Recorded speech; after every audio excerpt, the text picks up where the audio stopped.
છે મિત્રો. આજના સેશનમાં આપણે જે ચર્ચા કરવાના છે એ બિઝનેસ રેગ્યુલેટરી ફ્રેમવર્ક આપણા વિષયનું નામ છે.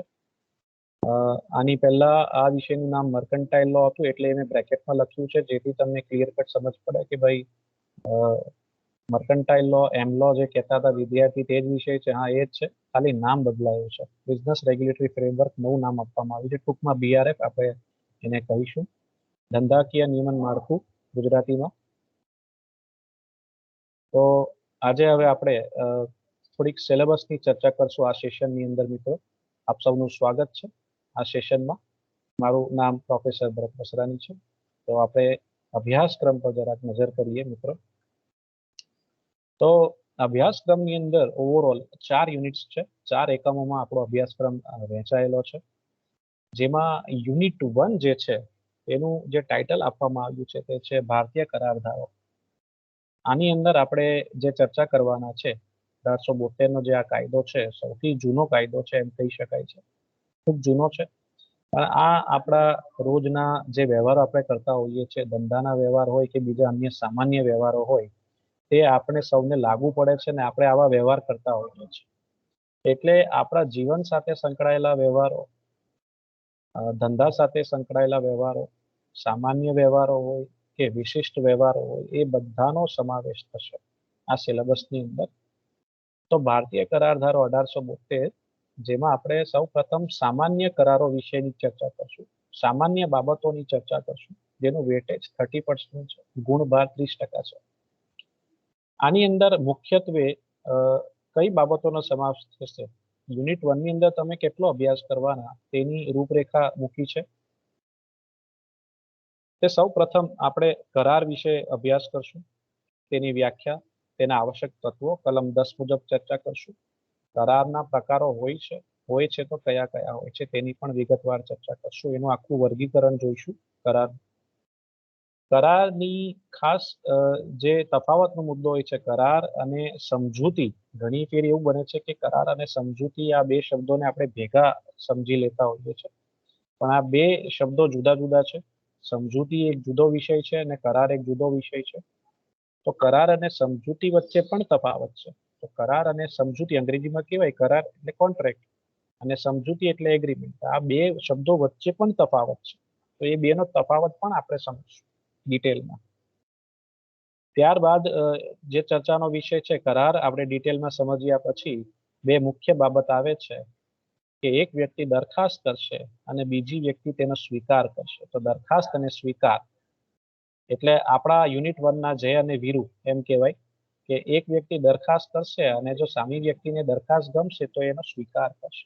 તો એ વિષયની ચર્ચા હશે. આ બંનેની વ્યાખ્યા, તેના નિયમો, શું દરખાસ્ત જે રાખવામાં આવી છે તે રદ થઈ શકે છે, તો રદ થઈ શકે તો તેની પદ્ધતિઓ કઈ, તેના રીતો કયા, તે સમજવાનો પ્રયત્ન કરશું ડિટેલમાં, વિગતવાર. ત્યારબાદ અવેજ, એક નવો શબ્દ આપણા માટે. આવા ઘણા બધા નવા શબ્દો આપણા સિલેબસની અંદર આપણને દેખાશે અને એ વિષયની આપણે એ શબ્દોની આપણે ડિટેલમાં ચર્ચા કરશું. અવેજની પણ આપણે વ્યાખ્યા જોશું અને તેના કાયદાકીય નિયમો, અને અવેજની અંદર કલમ 25 મુજબના જે અપવાદો આવે છે તેની ડિટેલમાં ચર્ચા કરશું. ત્યારબાદ પક્ષકારોની સમર્થતા, ક્ષમતા. શું પક્ષકાર કરાર કરવા સમર્થ છે, સક્ષમ છે? શું કોઈ પણ વ્યક્તિ કરાર કરી શકે છે?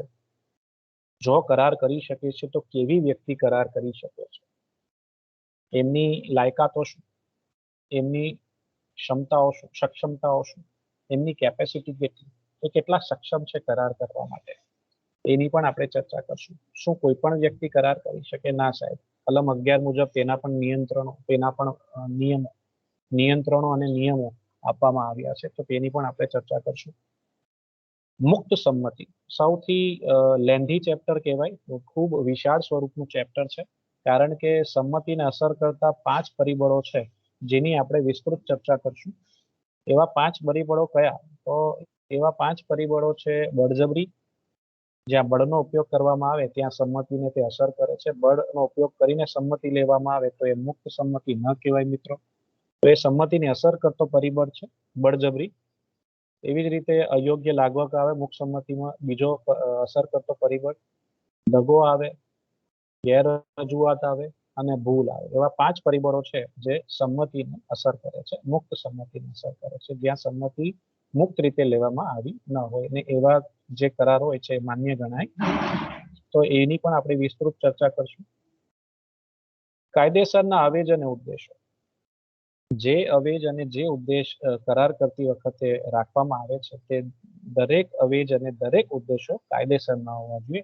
એનો વિરોધ કરીએ તો કોઈ પણ અવેજ અને ઉદ્દેશ ગેરકાયદેસર હોવો જોઈએ નહીં.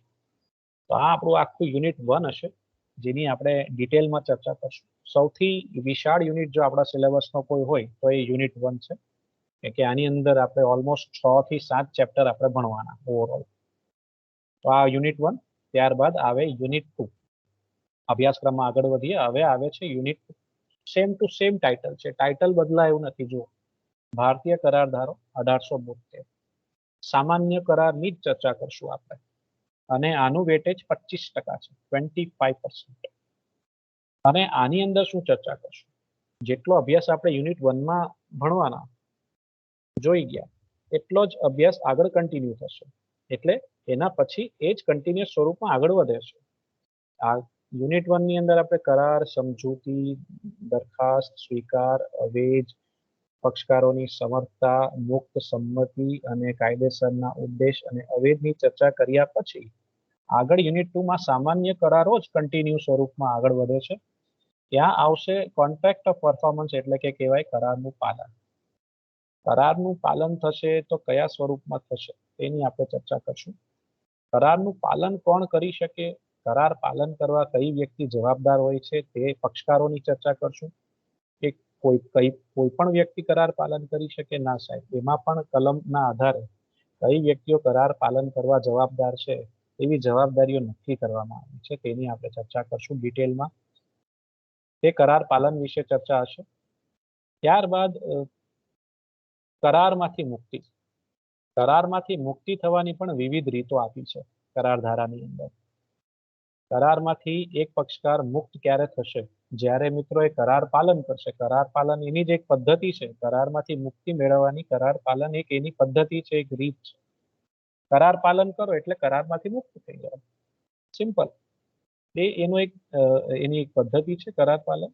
કરાર પાલન કરીને તમે કરારમાંથી મુક્ત થઈ શકો છો. કરાર પાલનના સિવાય પણ ઘણા બધા રીતો છે, ઘણી બધી પદ્ધતિઓ છે, તેના આધારે પક્ષકાર કરારમાંથી મુક્ત થઈ શકે છે.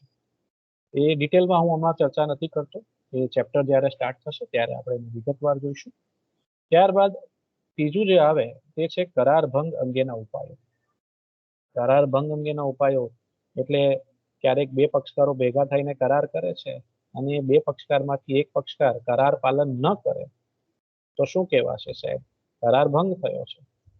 બે પક્ષકારો વચ્ચે જ્યારે કરાર થાય તેમાંથી એક પક્ષકાર જો કરારનું પાલન ન કરે, જે વચન આપ્યું હોય તે વચનનું પાલન ન કરે, કરારનું પાલન ન કરે, તો ત્યાં કરાર ભંગ થયો છે. જ્યાં કરાર ભંગ થાય ત્યાં જંગ થાય, એટલું યાદ રાખજો. જંગ થાય નો મતલબ શું છે? ત્યાં પછી એવી વાત થાય કે ભાઈ હવે હું તારા પર કેસ કરીશ. તો એના ઉપાયો છે. કરાર ભંગ થાય તો એક પક્ષકાર બીજા પક્ષકાર પર કયા પગલાઓ લઈ શકે છે, એમાં ઉપાયો શું છે? શું એ કેસ કરી શકે? કેસ કરીને કઈ બાબતોની માંગણી કરી શકે છે? નુકસાન વળતરની માંગણી કરી શકે છે, કરાર રદ કરવાની માંગણી કરી શકે છે, અથવા કરાર પાલન જ કરાવવું છે, વગેરે વગેરે વગેરે. એ બધી બાબતોની ચર્ચા આપણે ડિટેલમાં કરશું. એટલે અહીંયા ત્રિકોણ ઊભું થાય છે. આ યુનિટની અંદર મિત્રો ત્રિકોણ ઊભું થાય છે. કરાર પાલન કરશો તો કરારમાંથી મુક્તિ મળશે, કરાર પાલન નહીં કરશો તો કરાર ભંગ ગણાશે, અને કરાર ભંગ થશે ત્યાં જંગ થશે. અને તેનો ઉપાય શું છે તે આપણે ચર્ચા કરશું. કયા કયા ઉપાયો છે? યુનિટ 1 અને 2 એની હેડિંગ સિમિલર હતી, સેમ હતી, ભારતીય કરાર ધારો હતી, પણ ત્યાં સામાન્ય કરારોની ચર્ચા આપણે કરશું. બરાબર છે. યુનિટ 3 ની અંદર મિત્રો હવે આપણે ભારતીય કરાર ધારો 1872 ની જ ચર્ચા કરવાના છે, પણ હવે જે ચર્ચા હશે યુનિટ 3 ની અંદર જ્યારે આપણે ચર્ચા કરશું ત્યાં વિશિષ્ટ કરારો હશે, સ્પેશિયલ કોન્ટ્રાક્ટ હશે, જેની આપણે ડિટેલમાં ચર્ચા કરશું. આ વિશિષ્ટ કરારોની અંદર હું તો વિદ્યાર્થીઓને કહેતો જ હું છું કે આપણને પાંડવાસ આપ્યા છે. પાંડવાસ 5 એવા વિશિષ્ટ કરારો છે જેની આપણે ડિટેલમાં ચર્ચા કરશું. અહીંયા તો પક્ષકારો પણ એવા જ વિશિષ્ટ હશે, એમના નામ પણ એવા વિશિષ્ટ હશે. જેમ નુકસાન વળતર નો કરાર હશે, આમાં સૌપ્રથમ આપણે જે ચર્ચા કરશું આ યુનિટની અંદર જ્યાં સ્પેશિયલ કોન્ટ્રાક્ટ્સ હશે એની અંદર જે સૌપ્રથમ ચેપ્ટર જે આપણું આવશે તે આ બે કોન્ટ્રાક્ટ્સ પર છે, નુકસાની વળતર અને બાંયધરી. એટલે નુકસાન વળતરનો કરાર હશે અને સાથે સાથે બાંયધરીના કરારો હશે. ગેરંટી કોન્ટ્રાક્ટ, ઇન્ડેમનિટી અંગ્રેજીમાં કહેવાય ઇન્ડેમનિટી એન્ડ ગેરંટી કોન્ટ્રાક્ટ. તો એની આપણે ચર્ચા કરશું. આના પક્ષકારો પણ એવા હશે, પક્ષકારોના નામ પણ એવા હશે. જેમ બાંયધરી કરાર હોય તો બાંયધરી કરારની અંદર 3 પક્ષકારો હોય છે. એક હોય છે દેવાદાર, લેણદાર અને ત્રીજો હોય છે બાંયધરી આપનાર એટલે કે જામીન. એટલે આવી રીતના અહીંયા પક્ષકારોના નામ પણ એવા હશે અને આની આપણે ડિટેલમાં ચર્ચા કરશું. આપણે આમની વ્યાખ્યા સમજશું. પહેલા નુકસાની વળતર એટલે શું હોય, પછી બાંયધરીનો કરાર એટલે શું હોય, કેટલા પક્ષકારો હોય છે તેની વ્યાખ્યા, બંને વચ્ચે તફાવત શું છે, તેમના પ્રકારો શું છે, જેટલા પક્ષકારો છે પક્ષકારોના અધિકારો શું છે, એમની ફરજો શું છે, આ આપણે સમજવાનો પ્રયત્ન કરશું. ત્યારબાદ બેલમેન્ટ અને ગીરો. બેલમેન્ટ અને ગીરો, બેલમેન્ટ અને ગીરો એક આપણા માટે એક નવું એક કહેવાય ને એક નવું સેગમેન્ટ છે, એક નવું સોપાન છે એમ કહી શકીએ છીએ. બેલમેન્ટ એક નવો શબ્દ હશે, કદાચ તમે વ્યવસ્થિત જો અભ્યાસ કર્યો હોય આગળ તો તમે બેલમેન્ટ શબ્દ સાંભળ્યો જ હોય. ગીરો તો આપણે સાંભળ્યો જ છે, તે વસ્તુ ગીરો મૂકી હોય તે. એટલે અંગ્રેજીમાં કહેવાય બેલમેન્ટ એન્ડ પ્લેજ. પ્લેજ એટલે ગીરો ગુજરાતીમાં. તો આની અંદર પણ આપણે ડિટેલમાં સમજવાનો પ્રયત્ન કરશું. બેલમેન્ટ એટલે શું છે, ગીરો એટલે શું છે, આ બંને વચ્ચે તફાવત શું છે, એની વ્યાખ્યાઓ શું છે, તેમના પક્ષકારો કયા કયા અને એ પક્ષકારોની ફરજો અને જવાબદારીઓ આપણે સમજવાનો પ્રયત્ન કરશું. ફરજો અને હકો એ સમજવાનો પ્રયત્ન કરશું. અને અંતમાં જે આ યુનિટ છે તેનો સૌથી વિશાળ ચેપ્ટર જો કોઈ હોય તો એ છે એજન્સી કોન્ટ્રાક્ટ્સ. સૌથી વિસ્તૃત ચેપ્ટર, જેની અંદર 2 પક્ષકાર હોય છે, એજન્ટ અને પ્રિન્સિપાલ. અભિકર્તા અને પ્રદાનકર્તા, આ 2 પક્ષકારો હોય છે. અને આ 2 પક્ષકારો વચ્ચે જે કંઈક સ્વરૂપના કોન્ટ્રાક્ટ થાય છે, જે જવાબદારીઓ ઊભી થાય છે, જે ફરજો ઊભી થાય છે ત્રાહિત પક્ષકાર સમક્ષ, તે સમજવાનો આપણે ડિટેલમાં પ્રયાસ કરશું. એજન્સીના પ્રકારો, એજન્સીની રચના કઈ રીતે થતી હોય છે તે એક સમજવાનો પ્રશ્ન હશે આની અંદર. એજન્સી એટલે શું પહેલા એ સમજશું. ત્યારબાદ એજન્સીની રચના કઈ રીતે, એની પદ્ધતિઓ કઈ કઈ છે, કયા સ્વરૂપની એજન્સીઓ હોઈ શકે છે તે સમજવાનો પ્રયત્ન કરશું. અને એજન્ટ જે આને એજન્સીને જે ચલાવનાર એજન્ટ છે તે એજન્ટોના પ્રકારો પણ આવે છે, તેની પણ આપણે ડિટેલમાં ચર્ચા કરશું. અને ત્યારબાદ જેટલા પક્ષકારો આની અંદર છે, એજન્ટ અને પ્રિન્સિપાલ, તે બંનેના હકો અને એમની ફરજોની પણ આપણે ચર્ચા કરશું. તો આ છે આપણું યુનિટ 3, ભારતીય કરારધારો 1872. વિશિષ્ટ કરારોની અહીં આપણે ચર્ચા કરશું. એટલે યુનિટ 1, 2, 3 એની હેડિંગ સિમિલર જ છે, ભારતીય કરારધારો 1872. યુનિટ 1 અને 2 માં આપણે સામાન્ય અભ્યાસ કરશું એમ સમજી લો. યુનિટ 3 ની અંદર આપણે થોડોક વિશિષ્ટ અભ્યાસ કરશું કરારોને આધારે. તો આ યુનિટ 1, 2, 3 ની ચર્ચા કરી. 3 યુનિટ નથી, છેલ્લો યુનિટ પણ છે, ઇન્ટેલેક્ચ્યુઅલ પ્રોપર્ટી રાઇટ્સ. એ એક સેપરેટ યુનિટ 4 આપણું છેલ્લું યુનિટ જે છે તે છે આ બૌદ્ધિક સંપદા અધિકારો, ગુજરાતીમાં અંગ્રેજીમાં ઇન્ટેલેક્ચ્યુઅલ પ્રોપર્ટી રાઇટ્સ. 20% આને વેટેજ છે. આની અંદર મિત્રો મુખ્યત્વે આપણે 3 બાબતો ઉપર ડિટેલમાં ચર્ચા કરવાની છે. 3 સ્વરૂપના બૌદ્ધિક સંપત્તિ હોય છે એમ કહેવાય છે કંપનીઓ માટે ખાસ. એક તો એ છે પેટર્ન, કોપીરાઇટ અને વેપાર ચિહ્ન. પેટર્ન, કોપીરાઇટ ને ટ્રેડમાર્ક, એક્ઝેક્ટલી કહું તો ટ્રેડમાર્ક, વેપાર ચિહ્ન. તો આ નોર્મલી એકાઉન્ટન્સીની અંદર આપણે આ શબ્દો સાંભળી ગયા છે, આની એન્ટ્રીઝ પણ જોઈ છે, આની આપણે નોંધ પણ કરી છે, પણ અહીં આપણે એની વિસ્તૃત ચર્ચા કરશું. એટલે ભારતમાં બૌદ્ધિક સંપદા અધિકારો, તેના વિશે, તેની પ્રસ્તાવના અને તેના પ્રકારોની ચર્ચા કરશું. અને મુખ્યત્વે તેના 3 પ્રકારો છે જે ડિટેલમાં હોય છે, તેની આપણે સંક્ષિપ્તમાં ચર્ચા કરશું આપણા સિલેબસ મુજબ. અર્થ, તેના પેટર્નના અર્થ, તેના લક્ષણો, પેટર્ન ધારકને મળતા ઉપાયો, કોપીરાઇટનો અર્થ, એની મુદ્દત કેટલી હોય છે, કઈ કૃતિઓ તેમાં સુરક્ષિત ગણવામાં આવે છે, કોને માલિકી હક મળે છે, વ્યાજબી ઉપયોગનો અર્થ, એની અંદર એક નાનો ટોપિક છે કે વ્યાજબી ઉપયોગ કોને કહેવાય છે તેનો અર્થ સમજશું. એવી રીતના જ આપણે વેપાર ચિહ્નનો અર્થ, ખ્યાલ, ટ્રેડમાર્કના કાર્યો અને સાથે સાથે ટ્રેડમાર્કના પ્રકારો પણ એક સમજવાનો મુદ્દો અંદર રહે છે. આ થયું આપણો ઓવરઓલ સિલેબસની ચર્ચા, અભ્યાસક્રમની ચર્ચા. ઓવરઓલ યુનિટ 4 છે આપણે ભણવાના છે આપણા સિલેબસની અંદર. અને ખૂબ સરળ છે. થોડુંક આપણને દેખાય વિશાળ છે સિલેબસ, પણ એમ સરળ છે. આપણી તૈયારી હોવી જોઈએ, આપણી મહેનત હોવી જોઈએ, તો કશું જ અઘરું નથી.